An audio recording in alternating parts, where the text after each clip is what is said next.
How's it going, everybody? I'm Andrew Robson. I'm out here in Pittsburgh, Pennsylvania at Bonsai Forge. This is a really fun nursery and garden that my friend Daniel Yobp is building.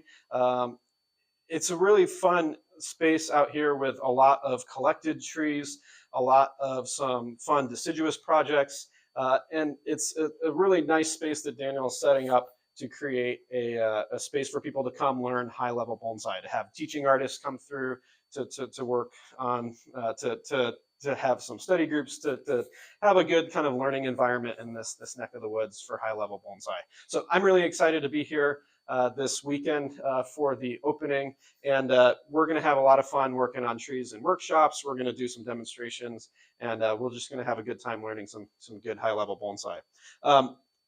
I'm here with a really interesting tree to work on. This is an Elaeagnus, or a Silverberry. The Japanese call this gumi. It's a tree that's really, really common in Japan. If you look at kokofu books, every kokofu book is going to have probably a dozen or 2 dozen examples of this species, but we don't see it a lot in the United States. And I think we should change that. It's a really easy plant to grow. It's one of the most beautiful broadleaf evergreens just because the leaf has a lot of interesting characteristics. It has some color differences, so it has a little bit more variety than your typical broadleaf evergreen. And the trunk actually gets really beautiful textured bark. And in the case of this tree, you even have an example where some fun deadwood can play in. Now, I like the deadwood on this tree. If we turn this around to the backside, you tend to just see more aged, rugged trunk. But I think the deadwood is really nice on this tree because it just gives it a little bit of spiciness, a little bit of character that can really feel lacking in a lot of broadleaf evergreen trees. So I really like somewhere over here as the front for this tree. Now, this is a pretty old plant. Dan told me it's one of the very few Elaeagnus silverberries in the region. And like we said, they're pretty rare. It's a good plant to grow if you're looking to get more broadleaf evergreens. A quick note on that, this is a great plant for a lot of different parts of the country. So if you live in Texas and you're doing bonsai, this is a plant that will stand up to a lot of the heat down south. It doesn't really care or matter if it's in a dry heat or a humid heat. And you can grow this actually pretty far north, like in Pennsylvania. So it's a pretty versatile plant. It's a good species to use for bonsai. Yeah, this tree, this has some really interesting character on the trunk. And so we'll probably use this side as the front. Now, one of the things I love about Elaeagnus or gumi is that it's incredibly vigorous, which means we can do a lot of hard, drastic work, and the tree bounces back really quickly, really easily. So it develops really well for bonsai. So looking at this tree, it has this really amazing core trunk that's really, really special and rare. It has all this character that we can savor.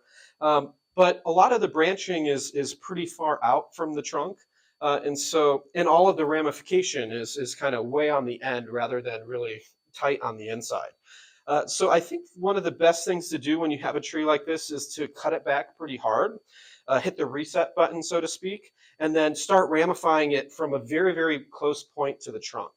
It's tricky on a tree like this when you have all of this ramification way far out to ever get ramification back inside the tree without doing a really hard cut back.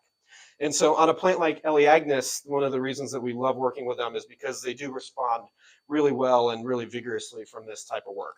So we're going to do a pretty quick reset on this tree.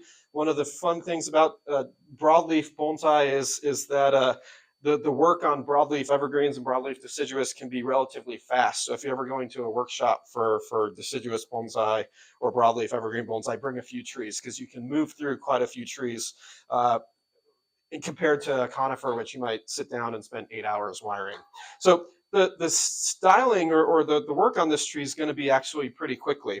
Or go pretty quick, but we're going to reset it probably within 5-8 inches from the trunk, where the branches come out of the trunk. what that's going to do is I'm going to leave a little bit more space than I need. But what that's going to do is it's going to allow some budding potential further back in. We want to give ourselves room for a few multiple buds. You don't want to cut too far out because it will bud mostly close to where you cut. But we want to be somewhere in the middle to where we leave ourselves some space for quite a few buds to grow and develop. And then we can kind of go from there. So let's start knocking this tree back. I do this reset button a lot with old trees that I buy that you know, have really great, interesting trunks that have a lot of character, but maybe they've been grown out for a few years, or you know, they come from old collections, and maybe they were not worked as highly as they could have been. So I actually do this process quite a lot, and the same is kind of true for nursery stock. If you go find an Elaeagnus at a garden center, you can find them in California, and I know some other states as well. A hard cutback like this is a good way to kind of get it started. So whether it's a really old bonsai that's kind of just grown out of shape, or a young tree that you're just kind of starting with, this reset button is pretty beneficial. So one other quick thing that I'll share before I get started is that when doing big cuts like this, you know, because this work is going to be fast, it's only going to take 2 or 3 minutes to go through and prune back this tree. Don't be afraid to cut at the perfect spot the first time. We can make a conservative cut and then go back and take another kind of layered cut.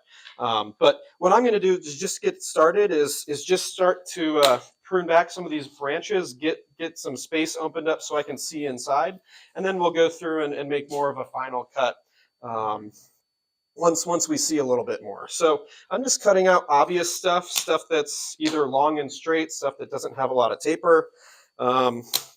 We might get lucky and have a few leaves left on this tree, but with an Elaeagnus, you certainly don't need to have any foliage left at the end of this type of work. So we're just going to come back in and reset a lot of these branches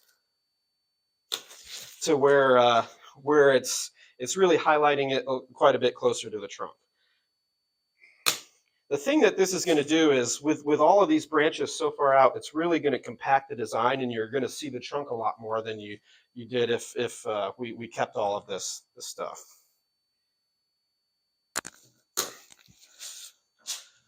So some of the thicker branches will move to a little saw.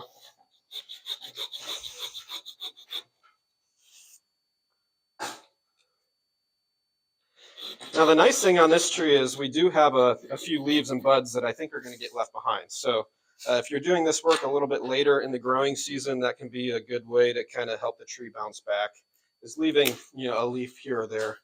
But like I said, if you're doing this early on, you certainly don't need to. Another thing to keep in mind is before you do this work and after you do this work, it's a really good idea to do some heavy fertilizing, so that the tree can build up some stored energy and create a really good response from that. So a few months before you do this cutback, you know, fertilize it pretty strongly. And then after you do this cutback, you know, give it a liquid fertilizer once a week. That can really help kind of help the tree rebound from the reset button a little bit.